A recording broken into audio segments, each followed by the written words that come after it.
Assalamualaikum warahmatullahi wabarakatuh. Perkenalkan, saya Muhammad Adib dengan NIM V1222038, Prodi Manajemen Perdagangan kelas B. Pada kesempatan kali ini, saya akan membuat video singkat tentang penggunaan bahasa Indonesia sehari-hari. Mengapa saya memilih topik ini? Karena berdasarkan pengalaman saya, masih banyak masyarakat baik tua maupun muda yang lebih banyak menggunakan bahasa daerah dibanding dengan bahasa Indonesia, bahkan dalam keadaan formal sekalipun. Untuk itu, mari kita simak bersama-sama bagaimana pentingnya mengutamakan bahasa Indonesia dibanding bahasa daerah dalam kehidupan sehari-hari. Nah, bahasa Indonesia adalah bahasa resmi Republik Indonesia yang lahir bersamaan dengan proklamasi kemerdekaan Indonesia pada tanggal 17 Agustus 1945. Bahasa Indonesia menjadi simbol persatuan dan identitas bangsa Indonesia. Sejak saat itu, bangsa ini terus berkembang dan menjadi alat komunikasi yang penting dalam kehidupan sehari-hari. Meskipun kita memiliki beragam bahasa daerah di Indonesia, penting bagi kita untuk mengutamakan penggunaan bahasa Indonesia dalam kehidupan sehari-hari. Mengapa demikian? Pertama, bahasa Indonesia memungkinkan komunikasi yang lebih efektif antar berbagai suku, daerah, dan kelompok masyarakat yang ada di Indonesia.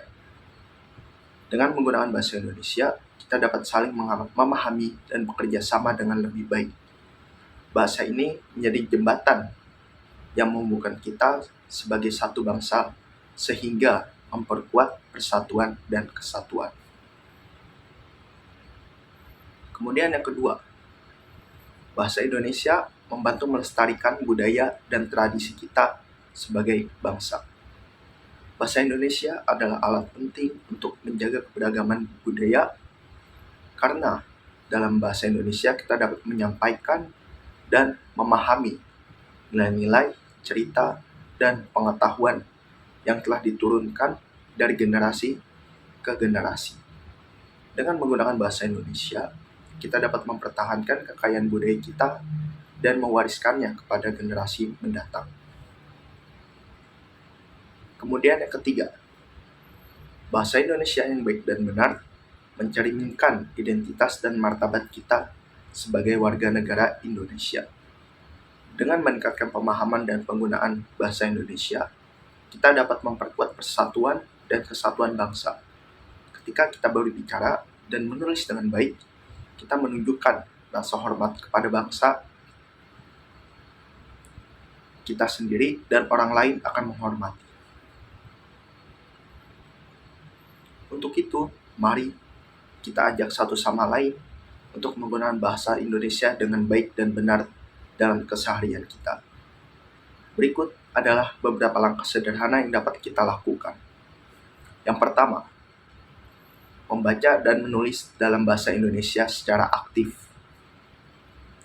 Melalui membaca, kita dapat memperluas kosakata dan pemahaman kita tentang bahasa ini. Sedangkan dengan menulis, kita dapat melatih kemampuan berbahasa dan mengekspresikan ide-ide kita. Kemudian yang kedua, berkomunikasi dengan teman, keluarga, dan rekan kerja dalam bahasa Indonesia. Dalam kehidupan sehari-hari, kita bisa menggunakan bahasa Indonesia sebagai medium komunikasi utama, sehingga melatih keterampilan berbicara dan mendengarkan kita. Kemudian yang terakhir yaitu menggunakan bahasa Indonesia dalam berbagai situasi sosial dan formal, mulai dari percakapan santai dengan teman hingga saat presentasi di depan umum. Kita bisa mengutamakan penggunaan bahasa Indonesia yang baik dan benar untuk memperkuat kemampuan berkomunikasi kita. Dengan mengutamakan bahasa Indonesia dalam kehidupan sehari-hari, kita turut berkontribusi dalam memperkuat persatuan dan membangun Indonesia yang lebih baik. Mari kita jaga dan lestarikan bahasa Indonesia sebagai aset berharga bangsa kita. Akhir kata, terima kasih telah menonton video ini. Mari bersama-sama kita jaga dan gunakan bahasa Indonesia dengan baik dan benar. Mari kita cintai dan lestarikan warisan budaya bangsa kita. Bersama kita mampu membangun bangsa yang maju. Terima kasih dan sampai jumpa. Salam satu bangsa, satu bahasa.